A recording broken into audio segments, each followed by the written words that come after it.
Hello and welcome to Dungeon Master Talk, a podcast by Dungeon Masters for Dungeon Masters. I am Dungeon Master Shay, and as always, with me is Dungeon Master Kyle. How are you today, Shay? I'm doing great now, man. I've got my water. I'm talking Dungeons and Dragons with you. It's a great day. It is a great good accent.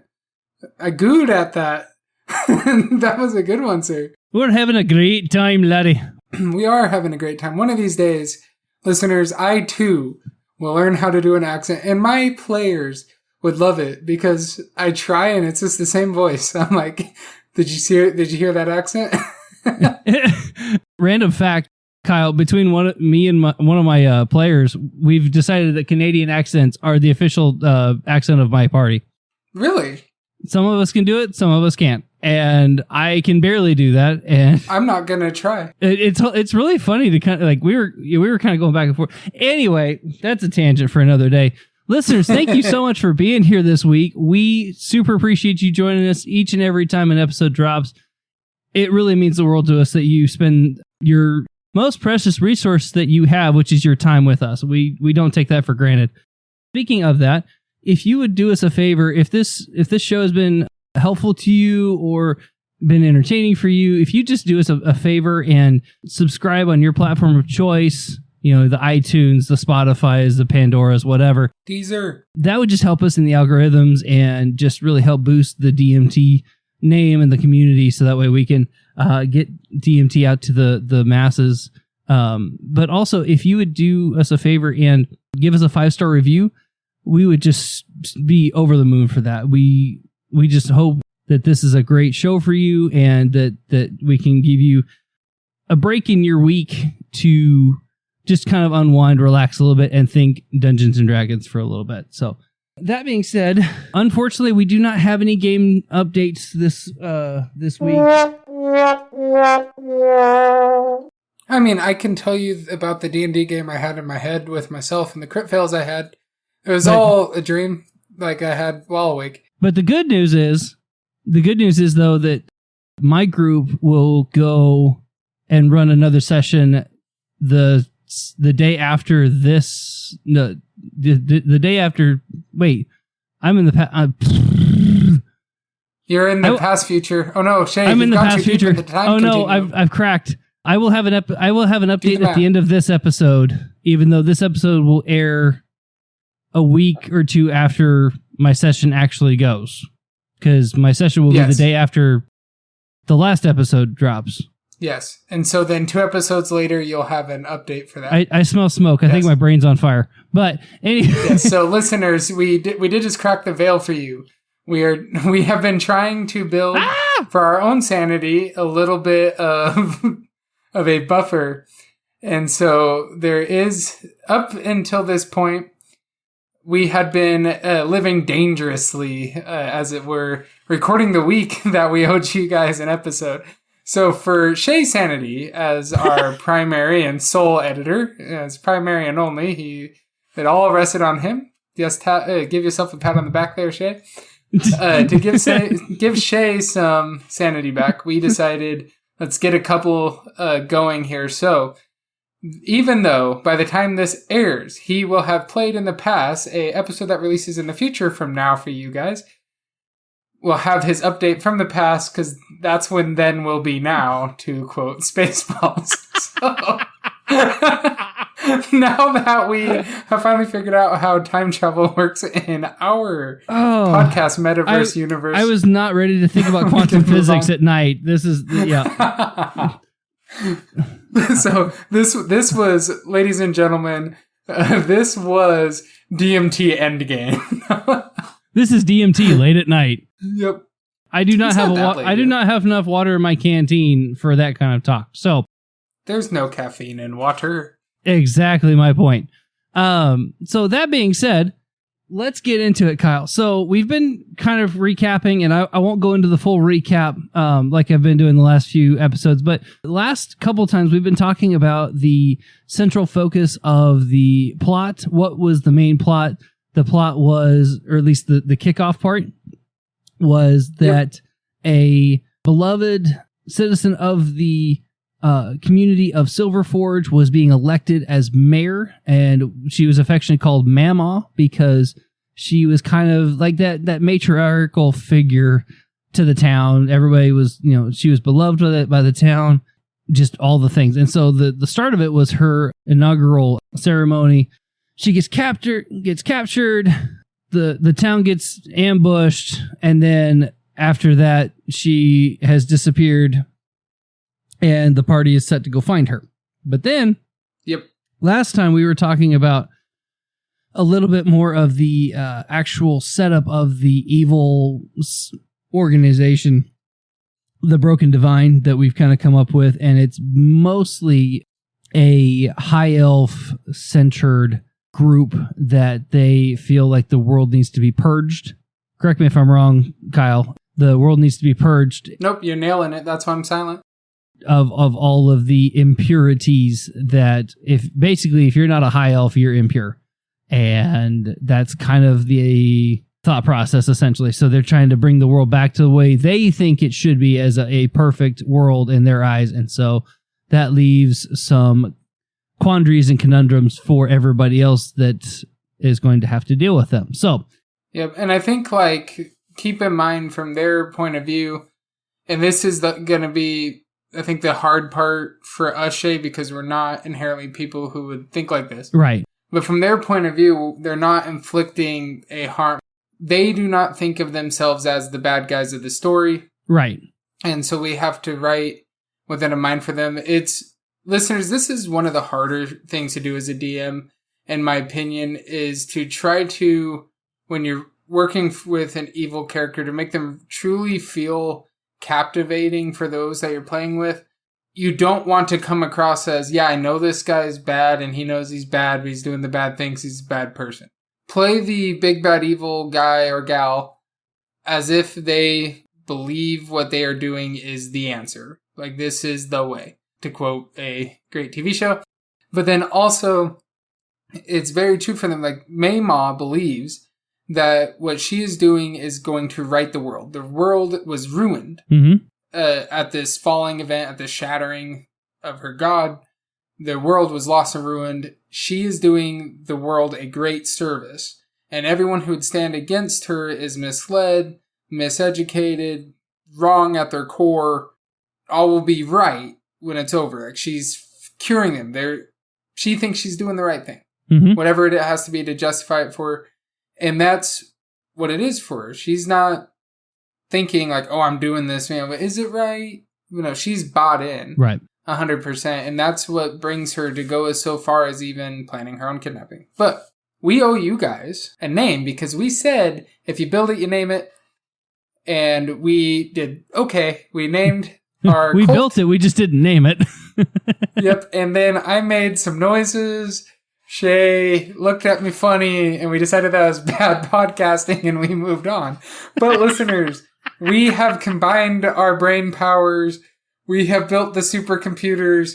We've rammed the simulations. Ooh. We looked at posters backwards in video recordings. And that's true. And we have come with what we think I might is cut that. That might be a little awkward.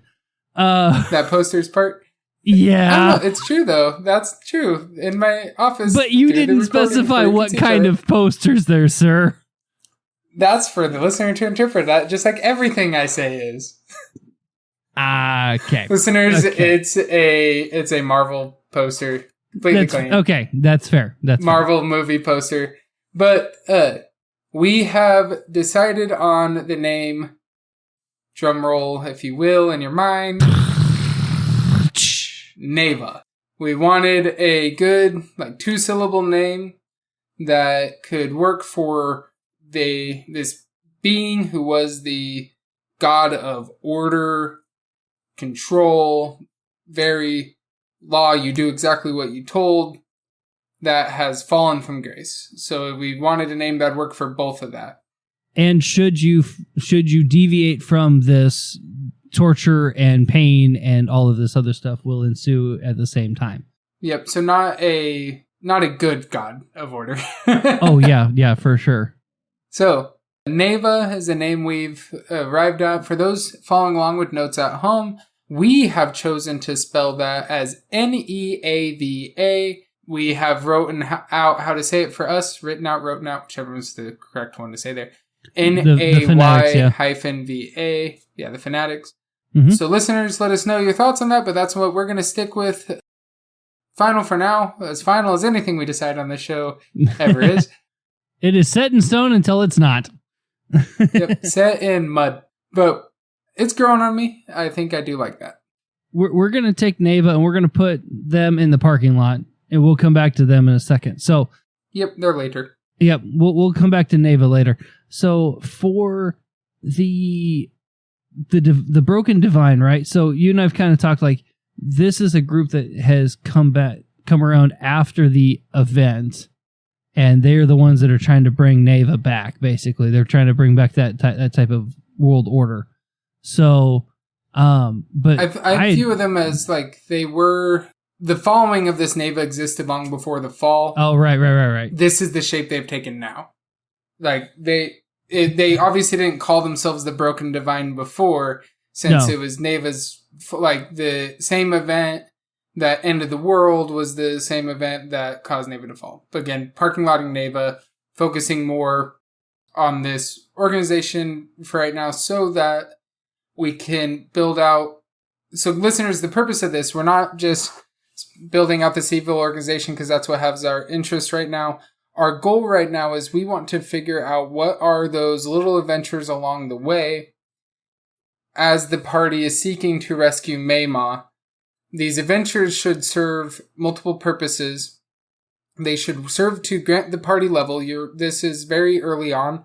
We're starting this campaign level 1, so we want to have encounters that will allow your players to learn their characters. In some cases, maybe even learn the game. Mm-hmm. Get some more idea about the world that they're in. Figure out their role play, so you want to have opportunities for them to role play like their characters against other outside of combat. But then all of that while also laying hints, clues, and progressing our storyline, so we can have those random encounters, and I think those are great for early on. Those encounters that really, grand scheme, don't play into the plot. Like a goblin attack or actual thieves trying to take the party in the night. Mm-hmm. I definitely think that there's opportunities here for us on this trail because Mayma's going to have fled along a direction that fits her purpose. And by fled, I mean get kidnapped along a direction that fits her purpose. Pretty much, yeah. So understanding, listeners, this organization and the layers of it and who's behind it is going to help us to decide that. Okay. Otherwise, we're doing it in the reverse, and it's a little bit harder that way. Yeah, I think it's a little bit harder that way to build from the bigger concept down. Yep, we want to define at that small point and bring it and out. Work out. Yep. Hey, I have an idea. I like it. We have basically 5 different regions? Yeah, I think we said 5. Do you have your dice handy? I can. Yes, I can. Grab me percentile. Let's divide up. Let's see who's gonna go. Let's see where we're gonna start chasing Mama, because this is a D&D audio podcast. If it's not a D&D audio podcast without some dice rolling. So yeah, we've made it a long way without rolling some dice on this show very much. We need to be better about rolling dice. I've been treating it like how I love my sessions. My favorite sessions were the ones where me personally didn't roll any dice. Make them roll. That's right. Saving throws, because then we're not relying on my bad luck. You wanted percentile dice? As of right now, I have the 4 main regions. So I figure let's do this. We'll do the north is 0 to 25. East is 26 to 50. South is going to be 51 to 75. And then 76 to 100 is going to be the west. So let's figure out which direction we're going to go first. So this is deciding which way out of town she was taken? Correct. Is that what? Okay, I wanted to understand what we're rolling for. So, all right, first roll is, and I'm going to try, listeners, to get this good rattle noise. 97. 97, nice. All right, so we're going to go west, young man. West. So we're going to go through farmland and livestock. Okay, so that's going to kind of take us away from the mine a little bit, which makes sense because we need to take them on a little bit of a goose chase, kind of around just to, to kind of drag this out a little bit, but to also lay some clues. So what if, like, the first group that they run into is a group of bandits called the Fractured? I like that name. So for a group of bandits. Listeners, my nose is still recovering from that issue I was having last time. So T's and D's are like the same right now. That's great for podcasting. Just wonderful for podcasting. It's amazing. The best, as it were. But I like Fractured for a group of bandits. Okay. And also I think this can be an opportunity for us to have a little bit of fun and creativity with them. So I'd like for us to make sure we come back to them. I know we're on. I really badly want to sideline us again and take us on a tangent. So just flag in your notes, Shay, that we come back and revisit the Fractured. I think this is an opportunity to kind of introduce a fun group. Yeah. So I took the liberty of going to thesaurus.com and I just typed in broken for like different words for broken. And I came up with, well, we had shattered, we had fractured, splintered, destroyed, collapsed. There's exterminated. There's that feels more final than what eradicated. There's cracked, fragile, demolished. I like cracked and demolished. Okay, I'll put those down. I also think with cracked, you got to be. I think that's one where you can have like some that are a little bit more unhinged, as it were.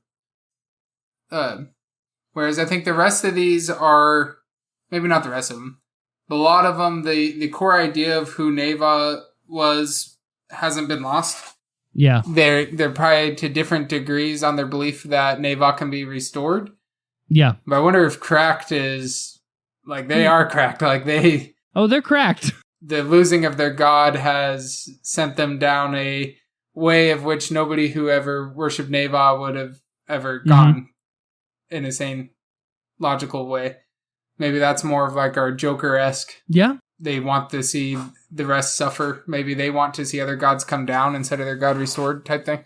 I think Splintered could be like a Two-Face thing where they hold out hope that they can be restored, but at the same time, they also understand that they could not be restored. So they're kind of a little bit more of the even keel thought process. Yeah, maybe they're trying to find ways to enforce order in the absence of Neva. Yep. Mm-hmm. While also holding out hope, but they're not actively in like the search or trying to bring him back. Yeah, this is what we said we weren't doing. No, I'm teasing. This is exactly what we wanted to do. I'm proud of us. We're naming it. It's so weird to actually be, so weird to actually be saying what we've, doing what we said we were going to do. It's so not fractured. Okay, so like cracked, they've lost their minds. Neva's coming back. Splintered, it's a 50-50 split. Fractured, they're the really pessimistic but slightly optimistic ones. Yeah, maybe they feel more like a sense of entitlement, and that's why they are like a group of bandits. Like, we're taking back what was Neva's as ours. And so that's their like everything they do, they justify by something that was once in the Book of Neva or whatever it is, like the scrolls or the word spoken or whatever. What if we change this? Okay, what if we say cracked? They're the more lawful, like Neva's coming back. Like cracking the whip? Yeah, like there's little cracks. So like, okay, yeah, like mentally they have the more law and order, lawful type mindset. If we do shattered, ooh, I'm picturing that they wear helmets that are cracked, like have a designed crack on them, that not like cracked as in useless. But then like the fourth type is the shattered, and they're like, screw it, it's all just chaos. We're gonna blow this up. We're gonna incinerate the entire world.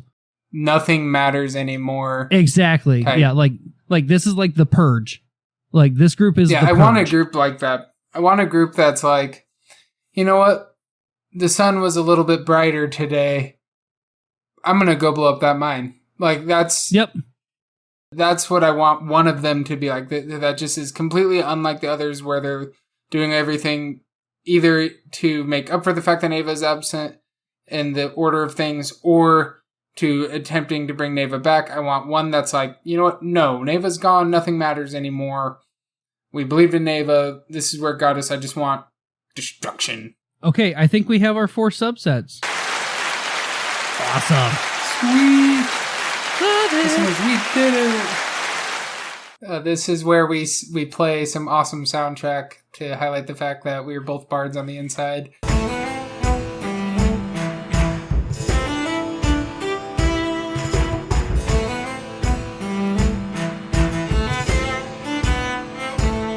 Okay, cracked. These are lawful, more lawful based. Yep. And then splintered, 50-50 split. I'm going to start talking a little bit, and I hope it doesn't disrupt your typing. I'll try not to. Proud of you. My thought here for the fractured, they're the ones that no, not fractured, sorry, the shattered, which are the ones that we said are the chaos ones. Yes, is that right? They are the jokers. Yep. So my thoughts on the shattered is their representation in the world should be a lot like their own mindset about all this. Is some shattered could be laughably easy, like level 1 enemies, and some shattered should be tough for like level 5s, level 7s to encounter. And my reason for this is, unlike the other groups, which are more organized and therefore would naturally balance themselves out as per their own belief system, this group's belief system is like that. Let it all burn. So they wouldn't help each other. They wouldn't lift each other up. They wouldn't share. Yeah, to me, like, shattered is like survival of the fittest. There are no rules, country for old men kind of thing. Like, yep. And maybe there's 1 shattered or 2 shattered that are like the most powerful. But it's not because they organize themselves to be. It's just because they would have been high ranking in any system had they kept their beliefs and mind system intact. Yeah. The loss and disconnect of losing Neva, just their purpose of life's gone, and instead of reacting to it by shutting down, like some of their sect probably did, they reacted to it by like finding that like little bit of time that they can feel is when they're causing other suffering. Okay. I think that's something, like, maybe it's not always that dark. Sometimes it's just like, you know what? I wanted to burn down that force. I didn't have a reason to. I was walking by, I had a torch. It looked dry. So I gave it fire. Well, I mean, you think about it, like, you know, we're making a lot of, like, DC references, but, like, with Joker, there were times where he would just, accidentally, like, light a car on fire. And then there were other days he was out there hanging off the edge with the Tommy gun trying to, you know, shoot everything to bits. Yep. The thing that I liked the most about Joker is Joker viewed himself as Batman's greatest ally. Yep. Now stop and think of how twisted that is. He tried all the time to kill Batman. He wanted to take him down, but he viewed himself as Batman's greatest ally. Not Robin, Joker. Because Joker was like, I'm keeping you good at what you do. Yep. These other people, they weigh you down. They make you less of who you originally were. I bring you back to who you originally are. And maybe there is a little bit of that with the shattered. Some of them, maybe. That's like, by me doing this, I'm creating the need for there to be order. Yep. The need for there to be Neva. Order and punishment. Yeah, we need Neva to come and restore us, and only Neva can restore what we have become.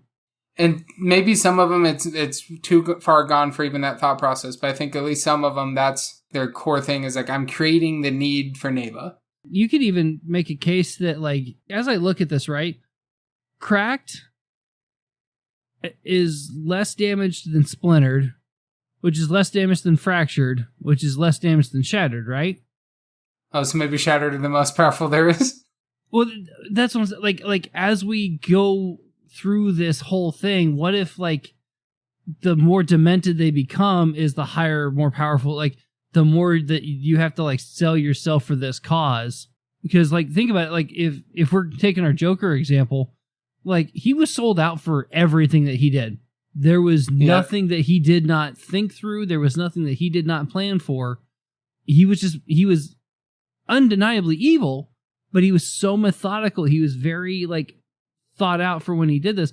Whereas, like, cracked, you think of like your low level thugs. You're like, okay, I like this cult. This is, this is paying my bills. This is doing whatever. like this cult. I like this cult. Like they have the like I heart my cult badge on their armor. I mean, they're getting there. Like, but if you get splintered, but like once you're splintered, you're starting to get into like more of the like middle management of this whole thing, right? You're a little bit more cooked out for it. Fractured, you're like kind of upper management, and then like shattered, you're like trying to hit godhood. I know of a certain D&D player that we know very well, who's very proud of your naming conventions here.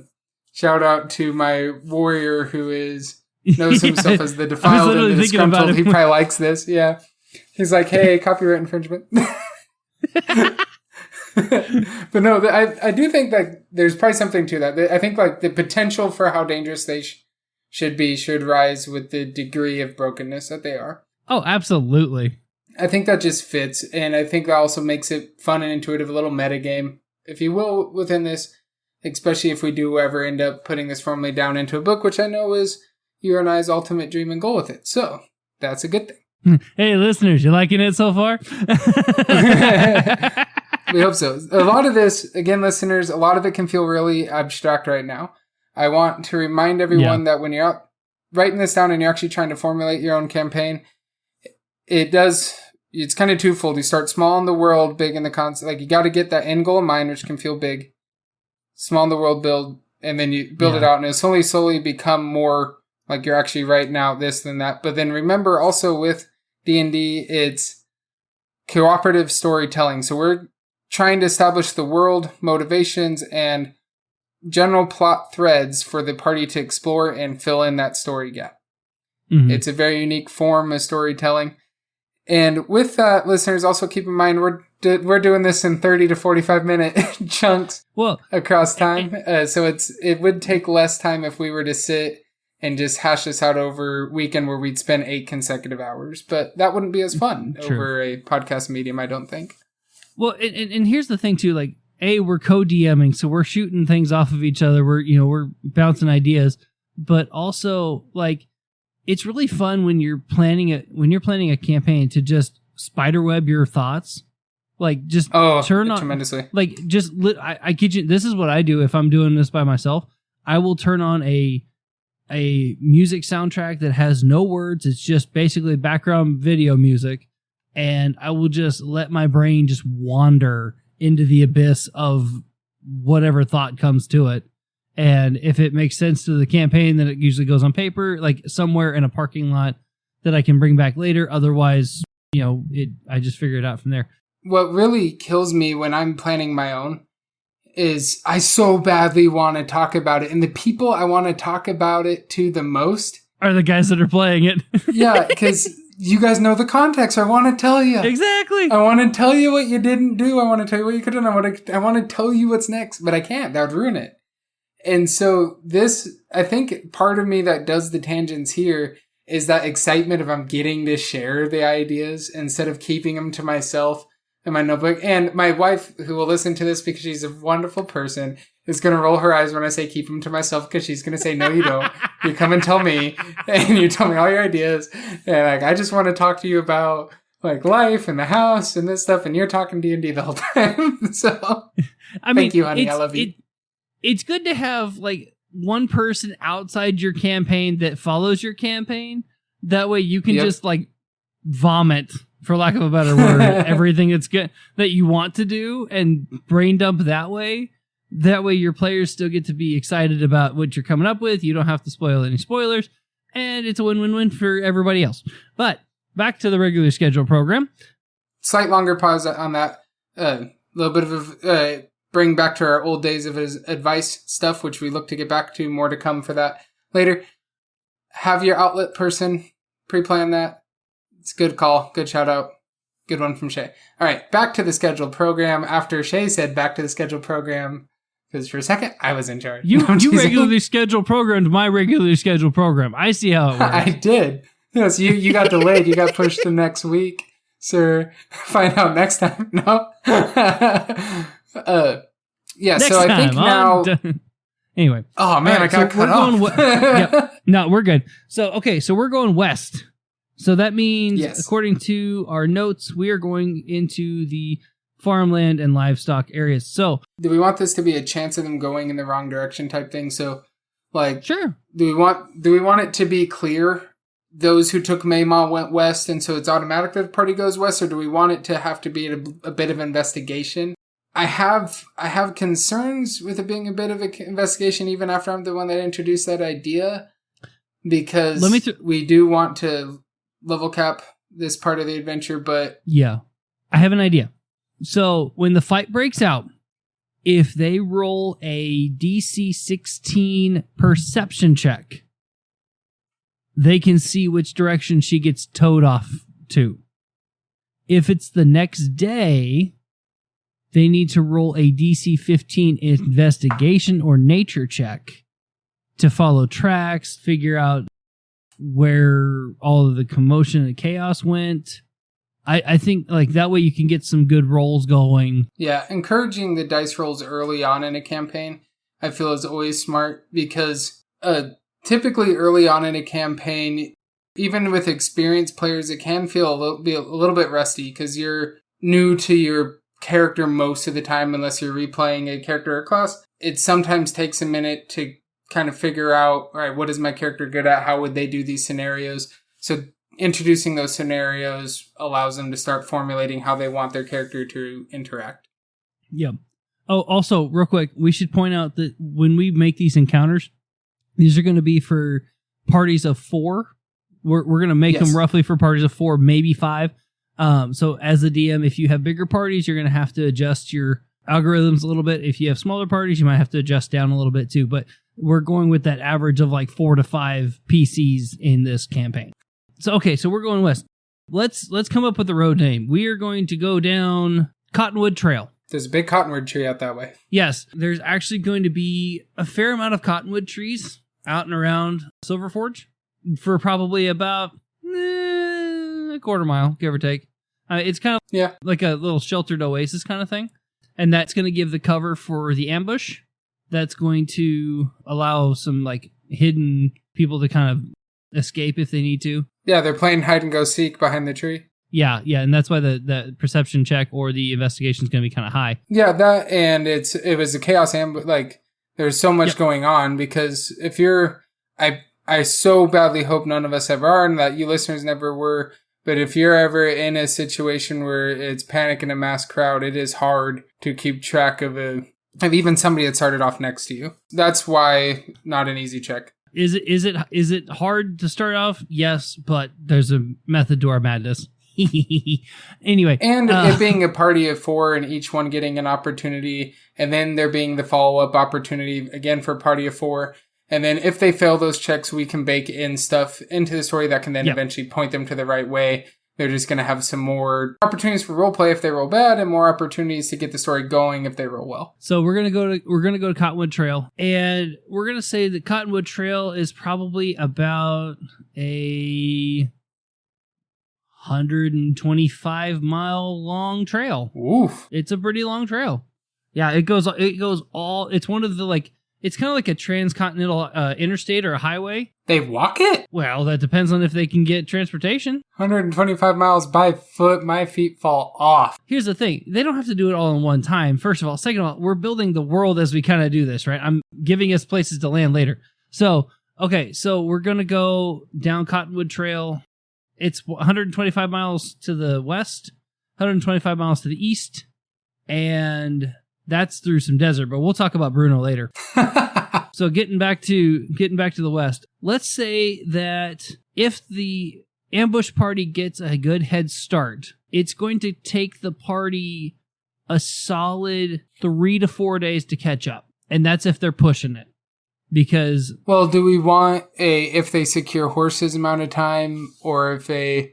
do hoof it amount of time, because it is unrealistic for it to be the same. Yes. If they are able to secure transportation, then they can catch them. Again, they're going to have to be pushing hard. It's going to be one of those, you got to go. Animal handling checks if they are on the horses. Right. So we'll give them like 2 to 3 days, depending on how they roll and how hard they push their pace. But Yep. if they get that head start, otherwise maybe if the fight breaks out and they catch them and they chase after them right away, then they won't have that catch up. Yep. Then there's maybe roles for opportunities of the runaway party to try to escape their line of sight and break away, or if they can run them down. Which obviously, if they roll super, I don't think we want to grant an opportunity for the party to beeline straight after and catch it, because it'd circumvent a lot of our first chunk here. So I think the ambush and the initial encounter is designed to keep them out. So if they're like trying to run after them, they're gonna get like the ambushers had the escape route planned. There's the mass chaos of the ambush, not to mention combat that we're rolling initiative for. It's just that they're not gonna agreed. Yeah, during that ambush catch Mayma. And the ambushers are always going to look for they're first going to look for people who have weapons or who are able-bodied enough that might look like security, to take those people out, and then after that they would worry about the unarmed people to take care of that. So I would assume that they're going to beeline right for party members. They're going to beeline right for security, the jailer, all of the law people. So and yeah, I agree, because that way we could almost lose our hook if they catch up too quick. Yeah, and there's also with this particular instance, probably the assignment on some of the ambushers of, hey, your job in all of this isn't to go get in and get out. It's to get in and ensure nobody else follows out. Like, your job is to make sure this is a clean break. Because remember, the Mayma in this, unbeknownst to the party members, has planned this. Mm-hmm. Part of it's to, like, hey, make sure that you're not followed on the way out, so that, because she's, this is to garner her sympathy, but also so that she can accomplish other nefarious goals that we will snuff out as we go about this. Yeah, so I think in order to pull off this ambush successfully, I think we need to have about 12 ambushers, 12 bandits. Yep. Because if 3 nothing, per character. If nothing else, well, mostly because, and that might be a little bit excessive. I mean, maybe even down to 10. Just because, like, hey, if they're level 1, they've only got maybe 10 hit points. So you don't want too many opponent rounds, because we don't want this to be a deadly encounter right out the gate. That's rude. I think maybe 8, 2 per party member. It does create that tension of, okay, do I need to run to save my life? Can I stay and fight? Can I duck and cover and then start picking them off with my bow and arrow, or start shooting spells at people? It does create a little bit of that tension of, like, okay, what do I need to do to keep myself safe and potentially help out the people here in this town of Silverforge. So yep. And one thing we will call out here, and also write in the final campaign, that remember in these early encounters especially, that the goal of those doing the attacking isn't necessarily always to kill. Yes. They can hit that final blow with the intent to knock out, not to send into death saving throws, and that can be acceptable in these early encounters. Later, you want the gloves to come off to create that sense of urgency and also the consequences. I would say this: if your party ends up not rolling well that night and they all go down, like, have it fade to black, and then they're just tied to a pole, like a kind of like a hitching post or something. Like, they were tied up that way. They and they were stripped of their weapons. Or you could have them wake up getting tended to. Yes. By locals of the town, and that way they can still be recruited. Because we're not going to kill the PCs in the first fight. No, that's not our goal. That's a big no-no. Big no-no. That's how you don't get a second. That's right. If for some reason you guys run into again, if you need less people, I mean, you could even bring it down to 6. I mean, that would make it at least 12 would probably, if you're starting at a higher level, 12 would probably make a bit different, or if you had a bigger group. I'm feeling more 7 or 8 if you're 4 party. Like 7, yeah. It's like 2.5. Yeah. That way there's a couple, so like if you have a good party split, right? You have the fighter, the range, So either the wizard or a ranged fighter. Then you have a healer of some sort, either a cleric or a druid or a paladin. Could be a druid or a paladin who's also going to have some of the HP to take a few hits. Yeah. And then you have the like high risk, high reward rogue type. Then that's going to feel about right. Again, we're assuming. Yeah, if you have a party split like that, but then also like even if they're a party of all wizards, We've created a terrain where cover is possible. Oh my goodness. Party of all wizards, the first 5 levels are going to be hard to survive out of, but if you get out of that, true, they're going to one-shot a lot of things. Like, true. Hey, it's your turn to cast Ray of Frost out the gate, not mine, or Cone of Cold. Oh, no. I cast Firebolt. There you go. Shocking Grasp. There's other spells other than Shocking Grasp. No. Blasphemy. I know one. All right. Shocking Grasp. So, as we go west, let's just say for the sake of argument, they get transportation, they're going to be 2 days behind, right? And that's if they're pushing it. I would say, as a DM, I would probably throw maybe 1 encounter. On the road? Unless you really want them to get, if they're really brand new and they need that practice with their character sheet, maybe do 1 encounter and then 1 skills challenge. So, like, you could kind of, like, speed up and slow down time traveling that way. Like, if you're doing a skills challenge, you could have them call for a survival to find a good campsite, nature to pick up on the tracks, the clues.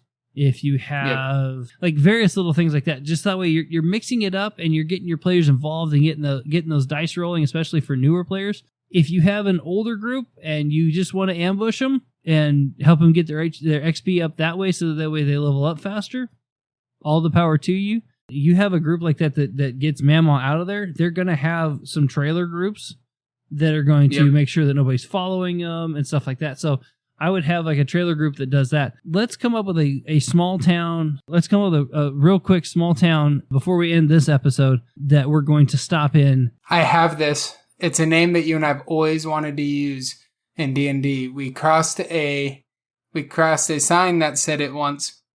And I think it's perfect for this scenario. So I'm picturing it's not really like a town so much as it is like a group of huts and houses. Like it's basically, this is a tribal home. Okay. And the name is Havencroft. Havencroft. And it's I like it. Going to be the first junction point after the exit. So at this time, they've left Silverforge. They've been ambushed once. Skill challenge to see how fast and well they get here, or ambushed a second time for those high-level characters, like experienced players, you want to get high-level faster. And so here they are, depending on how well they did in those to get here quickly is the quality of the information that they'll get in Havencroft because of how fresh it is. And my thought of Havencroft is this is a area that some of the time is abandoned and some of the time is populated because a nomadic tribe comes back to where they've kind of set up points where like this is, and this will be a time that they are populated because Mamaw is smart and she has planned this accordingly to their travel so that it would be populated. I rolled percentile in my head and Havencroft is 47 miles west. I rolled a 20 after I named Havencroft. Nice. All right. So we have nomadic tribes. Town consists of a watering hole. I think like it's basically like a place that they store stuff into. Like if you were to find it while they're not there, you'd never be able to find their stuff. But since they're there now, they're able to serve some stuff. They have kind of a place for you to get beds. It's not really an inn. You're not going to pay for it here. That also allows them to store money early on. Right. Don't worry. There'll be those opportunities to spend it. But also it's probably a little bit more scarce in this campaign than some, but not a lot. We don't want to be stingy. We want to be able to have that time to buy legendaries and stuff later on. But it'll afford for those common amenities that's in a more interesting way that fits the world. I like it. All right, guys. In this episode, we talked about our evil bad structure. I think we landed on the broken divine, but we've got our 4 subsections of cracked, splintered, fractured, and shattered. And basically, as you work your way up, that's when you get more and more crazy. I'm going to leave that joke in my head right where it is. As you should. I probably should. So then after that, we talked about the actual start of the campaign. Okay, so we've got the first encounter.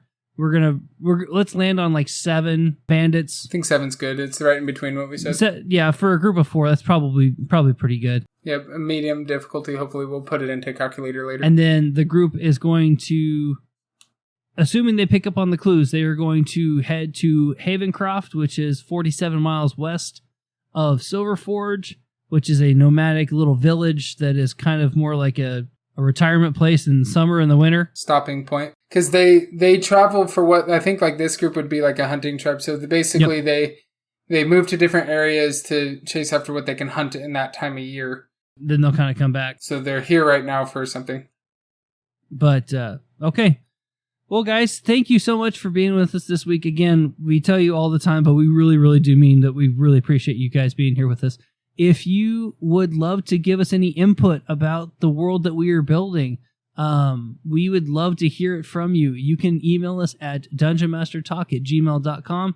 We love getting emails from you guys. We love talking to you guys. If you want to hit us up on the social medias, we have the Facebook Dungeon Master Talk page, and you can also hit us up on Twitter at DMT the podcast, or using the hashtag Dungeon Master Talk to get in contact with us that way. Kyle had something he wanted to bring up before we started recording, so I'm going to give him the floor. Yep. So listeners, here, Shay and I have absolutely loving building this campaign.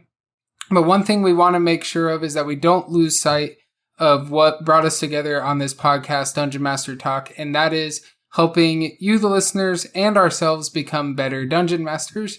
We truly do believe that building this campaign will do so because it's helping us explore our creativity and kind of showcase what we talked about in season 1.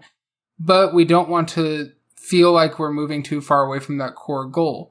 So we are playing with the idea, just talking about it. Nothing is set in stone, just like everything with this podcast. The points don't matter and the rules are made up as we go. Exactly. But if you, the listener, would like to see the return of something like the advice that we were more focused on in season 1, please let us know at that dungeonmastertalk@gmail.com, Facebook page, and on Twitter as well.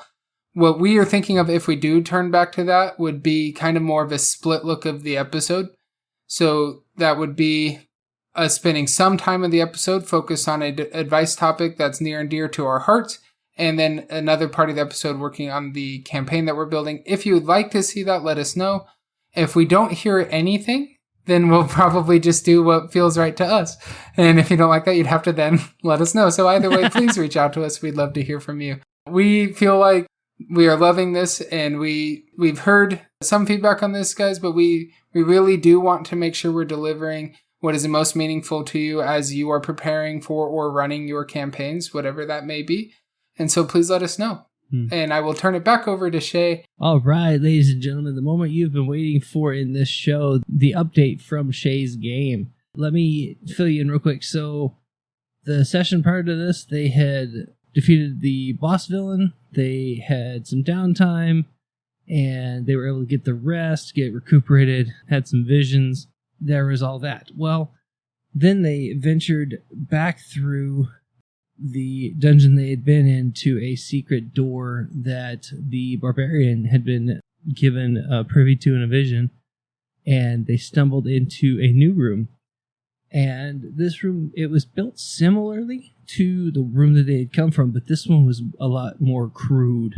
Like if the stone had been broken, there was clearly no showing that, hey, we need to go fix this. They just kind of left it the way it was. They walked into a room where there was 4 stone pillars on top, and they had just alerted some guards that somebody was in their space when they had ended the last session. So this session, the party had to end up dealing with the said guards that came through from that consequence. The barbarian actually, when he started fighting them, there was a revelation to him that some of the masks that the guards were wearing were a match to the same masks that were there when his village was destroyed. And back in the day when the group was first starting to gel and coalesce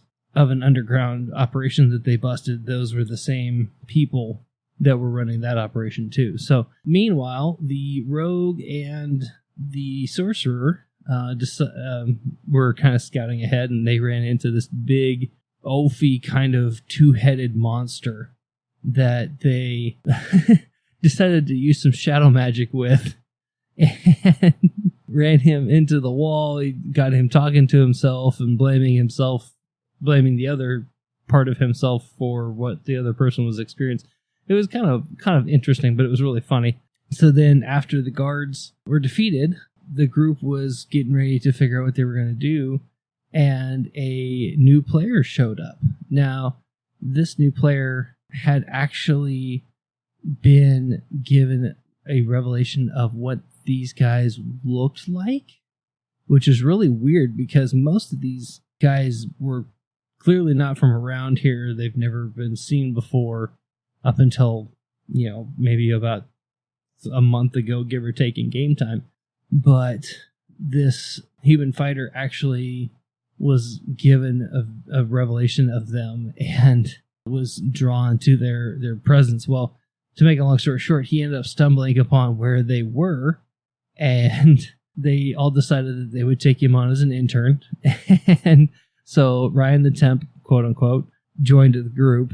And so they then took the whole group and went and fought the two-headed monster. The two-headed monster fell, and then they were doing some scouting in one of another main room that was down the hallway from the main entrance that they'd come in, when they rolled, I believe there was a bad roll on a stealth check, and then that's when another room was alerted that there were other people in the chambers that maybe should not have been there. So that's where we left off, and that's where we will pick up at our next session at the end of September. And for all of us here at Dungeon Master Talk, I am Shay. And I'm Kyle. And we'll see you next time on Dungeon Master Talk. Bye, guys.